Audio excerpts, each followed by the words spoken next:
In the sleepy village of Eldervale, nestled between rolling fields and whispering forests, life was a gentle, predictable rhythm.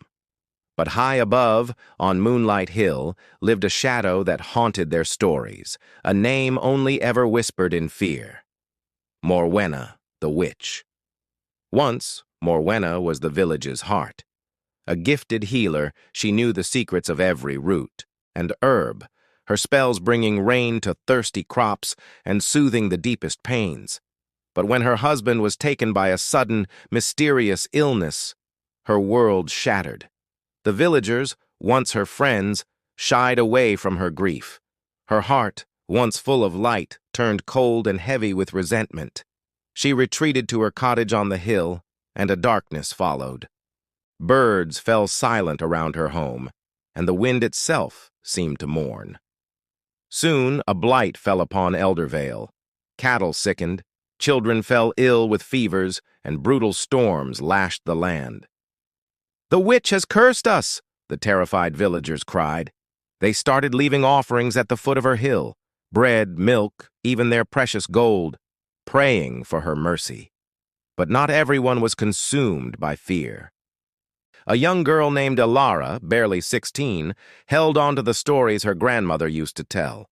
Stories of a kind Morwenna who saved lives without asking for anything in return.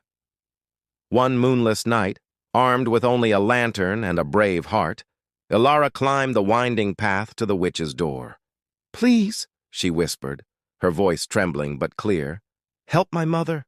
She's dying." Morwenna emerged from the shadows, her face pale, her eyes burning like silver fire. "You aren't afraid of me?" she rasped, her voice rough from disuse. Ilara simply shook her head. "Fear doesn't heal," she said, "but kindness does." For the first time in an age, a genuine smile touched Morwenna's lips. A long-forgotten warmth stirred within her. She followed Ilara back to the village, and with her old skills, broke the mother's fever.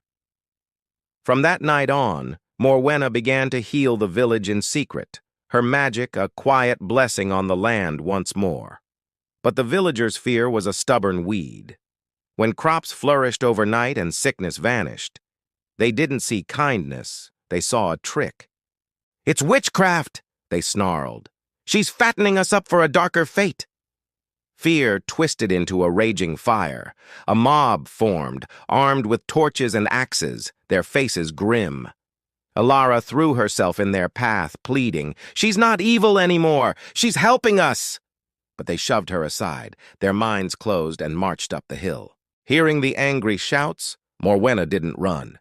She simply stood in her doorway, whispering to the wind, "I only wanted to make things right." The flames devoured her cottage, painting the night sky orange. As her silhouette disappeared into the smoke, a single clap of thunder echoed, and a lone, fat raindrop fell like a tear from the heavens. The next morning, where the cottage had stood, Moonlight Hill was blanketed in a sea of strange, glowing flowers, their sweet scent carrying a hint of forgiveness on the breeze. Ilara gently picked one and placed it in a vase by her window. "Even the wicked can be kind," she said softly to herself. "And sometimes kindness is the last magic they leave behind." Thank you for watching. If this story touched your heart, please consider liking this video and subscribing for more tales. See you next time.